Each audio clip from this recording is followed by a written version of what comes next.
Welcome to my channel. இன்றைக்கி நம்ம அதில் பாலக் பன்னீர் பண்ண போகிறேன்னா நான் எப்படி பண்ணுறேன், என்னோடய மெத்தடில் எப்படி பண்ணுறேங்கிறத உங்களோட நான் ஷேர் பண்ணிக்கிறேன். இப்போ ஒரு 2 கட்டு பாலக்கை வாங்கி கொதிக்கிற வெந்நீரில் போட்டு ஒரு 15-20 நிமிஷம் கொதிக்க விட்ருக்கேன். இது அப்படியே நாங்கள் பக்கத்தில் சில் தண்ணி வச்சுருக்கேன். அதில் அப்படியே வடிகட்டிக்கிட்டு அதை எப்படி அரைச்சிட்டு அரைக்கணுங்கிறதுனா அப்புறம் சக்காமி அது ஐஸ் தண்ணியில் போட்டு தனியாக மிக்சியில் எடுத்து போட்டிருக்கேன். இதோட பச்சை மிளகா, கொஞ்சம் ஒரு 10 முந்திரி பருப்பு, ஒரு பெரிய துண்டு இஞ்சி, இதை போட்டு இதோட ஜீரகமும் போட்டு இதோட அரைச்சிடணும். அரைச்சதுக்கப்புறம் அதை எப்படி பண்ணுறாங்கன்னு பார்க்கலாம்.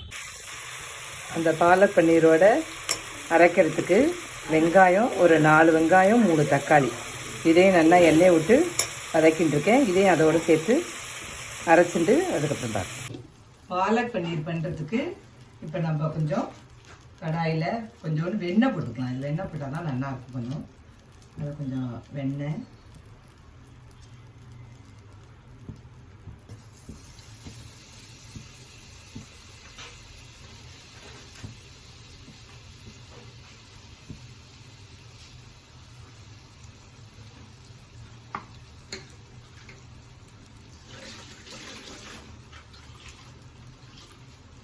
எண்ணெயோட கொஞ்சம் எண்ணெய்,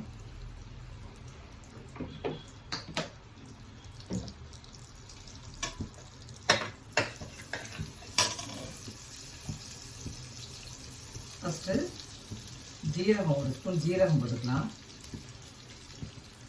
ஜீரகம் நல்லா பொரியட்டும்.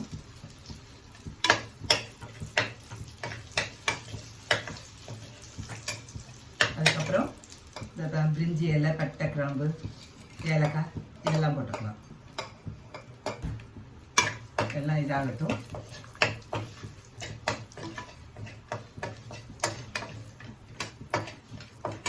இதில் ஒரு 5-6 பல்லு பூண்டை பொடியாக நறுக்கி வச்சுருக்கேன். அதையும் இதில் சேர்த்துக்கலாம்.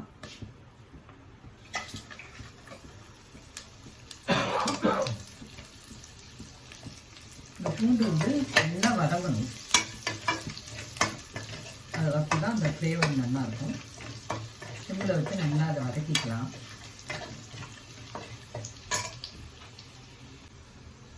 இதில் இந்த மசாலா சாமான்லாம் போட்டு மஞ்சப்பொடி, காரப்பொடி, கரம் மசாலா, தனியா பொடி, ஜீரகப்பொடி எல்லாத்தையும் போட்டு இல்லை லோ ஃப்ளேமில் வச்சு கொஞ்சம் வதக்கிக்கணும். ஃப்ளேமை சின்னதாக வச்சுட்டு இதை வதக்கிக்கலாம்.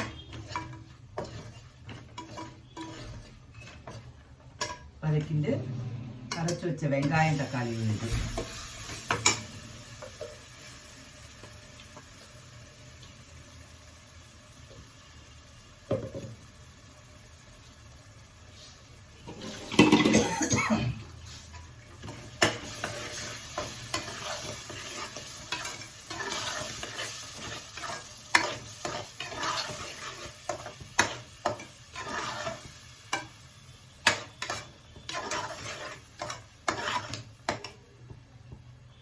இதோட அரைச்சி வச்ச இந்த பாலக்கு அதையும் போட்டுக்கலாம்.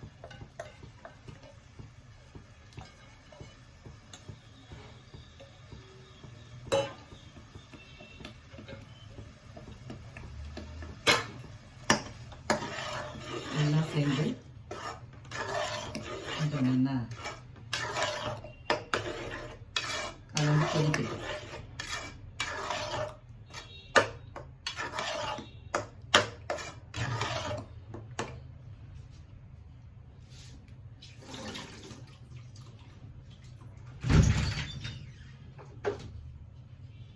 இதுக்கு தேவையான உப்பு கொஞ்சம் போட்டுக்கலாம்.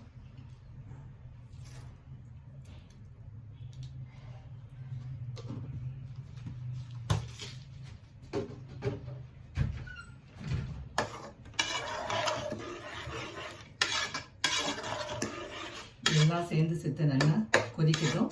கொதிச்சோடனே பார்க்கலாம்.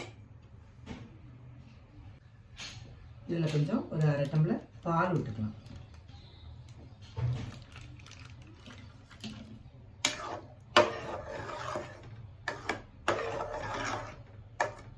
போட்டு நல்லா சேர்ந்த மாதிரி எல்லாம் கொஞ்சம் நேரம் கொதிக்கட்டும், அப்புறம் பார்க்கலாம்.